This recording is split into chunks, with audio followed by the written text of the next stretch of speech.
So, as the curtain closes on 2024, I wanted to say a few words on behalf of what I considered to be the best book of the year, Wright Thompson's The Barn. Now, there may be some recency bias at play here since it was the last book I finished, and like you, I didn't read as much as I wanted to this year. There's also some favoritism bias to consider since Thompson, in my view, is one of our best living writers. He also sent me the original pimento cheese sandwich recipe from the Augusta Golf Club, which is another plus in his favor. A couple of years ago, he wrote Pappyland, which is about Julian Van Winkle and the Van Winkle bourbon dynasty. It's a story about art and craft and the search for perfection through the mysteriously delicate process of distilling and aging bourbon. It's a book about maintaining an almost mythical standard, something that's practically unattainable by mortals. Now, I don't drink bourbon anymore, but I'm still fascinated by it, since bourbon sits somewhere between a commodity and a precious gem, this weird market-driven force. Pappyland was a left turn for Wright, who was best known as a sports writer for ESPN, where he would pen these epic up-close profiles of Lionel Messi, Tiger Woods, Pat Riley, and Michael Jordan. Some of these long-form pieces were collected in his book, The Cost of These Dreams, which I highly recommend. It's deeply reported and lives up to its title. You learn about the price that they paid in order to become icons, to really reach GOAT status, as well as the uncertainty about what you do with these skills and traits that made you a killer on the court or the pitch. The Barn moves into a deeper and darker chapter of American history, namely the kidnapping, torture, and murder of Emmett Till. But it was a story sparked by the unswerving punctuality of chance, as Thompson was working on a story about the Los Angeles Lakers. He was actually tracing the family tree of every player on the team when he found that one member, Avery Bradley, was from a town in Mississippi close to where Thompson grew up. And he knew that one of the witnesses in the Emmett Till trial was named Amanda Bradley.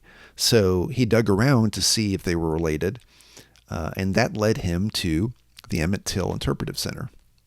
And the man who runs the center asked Thompson if he had been to the barn, which resulted in a new obsession to understand what happened there and why in this place only 23 miles from where Thompson grew up.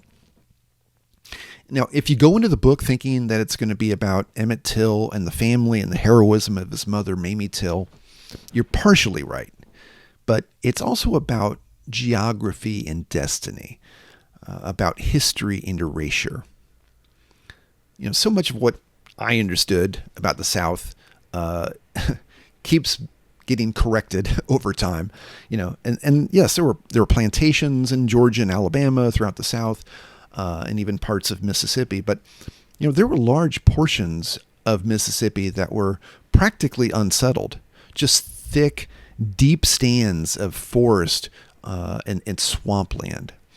Thompson makes the case that this turned out to be the last frontier in the U.S., and talks about how the railroads were able to profit off of the public sale of all of these lands and how all of the virgin timber was cut down and sent north, leaving this landscape of smoldering stumps that eventually was converted into cotton fields. Thompson is able to draw out connections between these small towns in the Mississippi Delta and their dependence upon King Cotton.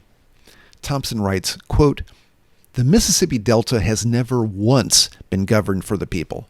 Mississippi was from 1800 until 1955 a colony of a global manufacturing cabal linking shipping firms and former enslavers in Liverpool, factory owners in Manchester, England, and bankers in London, New York, Le Havre, Geneva, New Orleans, Cairo, Charleston, and beyond. Nearly every conflict in the state's history, often framed by those business interests in cynical ways pitting Mississippians against one another, is rooted in the conflict between capital's desire to multiply and the human desire to live free, unquote. To me, it's interesting to read this now within the context of where we are here at the end of 2024, entering an era that feels chaotic and frankly unsafe, particularly in largely democratic countries that are swinging to the right. Because the book isn't about the North and the South, about the Civil War. It's about capital and labor. It's about banking interests in markets and the commodities that they control. It's about the booms and busts that lay waste to communities and regions, to countries and people. One of the most interesting connections he makes is between the cotton boom in the first 2 decades of the 20th century and the erection of Confederate monuments during that period. And that after the price of cotton collapsed for good in 1923, not a single courthouse statue went up in the state of Mississippi.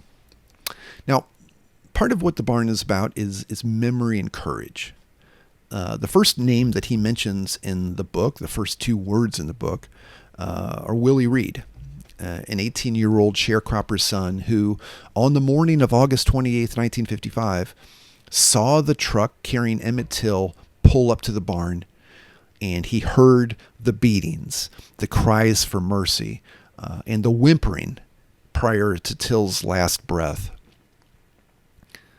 Reed was 18, scared as anyone would be in that position, and he was warned about the mortal risk he would be taking by agreeing to testify. But he testified twice and was soon spirited to Chicago, where he would eventually change his name from Willie Reed to Willie Lewis, and he tried to live down the nightmares, rarely telling anyone about his past. This kind of heroism is so noble, but it brought him no reward. He was exiled. He was cut off from his community. He lived with death threats. He was a man who was haunted through the rest of his days. That's the price of heroism. And when Thompson started this project, part of what he wanted to do was to go to the sources and talk with those who were still around before they disappeared, before they died. He got to spend time with Wheeler Parker, who was in the room when Emmett Till was snatched and kidnapped by Roy Bryant and J.W. Milam, and very likely identified by Carolyn Bryant before they put him in the truck. This is a story that is better understood now. It's better understood than it was, obviously, in 1955 or 1964 or 1980. But it's about collective cowardice as well. There are many profiles in cowardice in this book. It's a culture where cowards are raised through a system that operates through fear and violence. And the violence is omnipresent. It's violent, it's cruel, it's systemic. And this book allows us to bear witness and to understand this story, because this is the story of the country. This is the story of where we're at, as well as where we've been.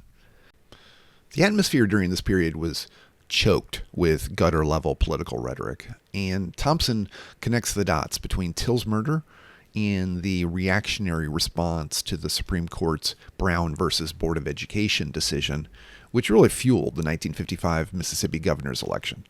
The election was held on a Tuesday, and 24 hours later, Emmett Till went to the store with his cousins and friends. 8 years later, John F. Kennedy gave his famous address on civil rights on June 11th, 1963, and Medgar Evers was shot the very next day in Jackson, Mississippi. Thompson paints this picture based on geography, based on memory, based on collective understanding versus individual understanding. And he does it in a way where you see that this was not about a young black kid whistling at a white woman. This is about the conditions Jim Crow instilled and oversaw. And I think you understand Faulkner and you can understand Flannery O'Connor better if you understand the context in which they were raised, the stories they were told, the thin reeds that held up a society and an economy that was totally tilted in one direction. In Bruce Springsteen's Born in the USA, he has that line where he sings, you end up like a dog that's been beat too much till you spend half your life just covering up. You see that reflected in so many of the stories. In the case that Emmett's mother, Mamie Till, makes, and that Thompson articulates, that J.W. Milam, Roy Bryant, they didn't get away with this murder. They paid for it for the rest of their short lives. Milam and Bryant, like so many of their forefathers, died relatively young, impoverished, sick, decimated, pulverized by cancer. The book makes the argument that the society not only allowed the lynching of so many black men and women, but implicitly demanded it. It wasn't about condonement as much as it was about control, and that whatever happened in that grocery store in Money, Mississippi, however Emmett Till may have whistled at Carolyn Bryant, this is what triggered the collective response. Part of it was that Carolyn Bryant was a coward, but she was also cowed. And she knew that the actions of this pudgy kid from Chicago were not a threat to her. The threat was if anyone else found out about it, because that's what sets the violence in motion. Any word or action that could be interpreted as an affront was a threat. And that's what happened here. This isn't ancient history. We see a similar alignment within the country now. This Dixification of the United States, where you don't have to go very far until you see a pickup truck with stars and bars on it. It's also not far away. I mean, Emmett Till was my dad's age. People knew him. People who are alive today grew up with him. They knew him as a jokester, a mama's boy with a stutter. And I think that's the goal of the book, which Thompson, I think, succeeds in showing that, this is not ancient history, and that the final period has not been placed on this particular story. Again, I think this is an important book. It's not an easy read in terms of the material, but Thompson orchestrates this narrative in a way that's incredibly compelling. He's able to do so much, jumping from 1955 to 1929 to 2021, without giving you whiplash.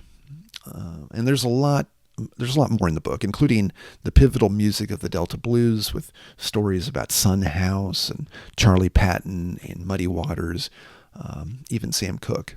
But that's another story. So this is my favorite book of 2024, and I'm looking forward to a more productive year of reading in 2025.